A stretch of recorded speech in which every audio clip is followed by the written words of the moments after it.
জীবন যদি নদীর মতো হয়, তাহলে নদীর গতিবেগের তাড়নায় যে মানুষগুলো এসে একবার একবার করে ধাক্কা মেরে চলে যায়, সেই মানুষগুলো সেই নদীর বহমান পথে নুড়ি কাকড়ের মতো।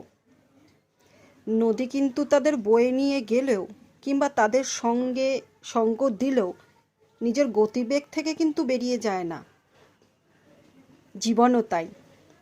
তাই জীবনে যদি কোনো মানুষের সাথে তুমি একটি ভালো সম্পর্কের মধ্যে দিয়ে যাও বা খারাপ সম্পর্কের মধ্যে দিয়ে যাও, সেই মানুষটি যদি তোমাকে বারবার তোমার ভুলটাকে ধরিয়ে দিয়ে তোমাকে বোঝানোর চেষ্টা করে তুমি এটাই ডিজার্ভ করো, কথা শুনে নিও আর তাকে তার মতন ছেড়ে দিও, কারণ সে ওইটাই ডিজার্ভ করে, তাকে তার মতন ছেড়ে দেওয়া।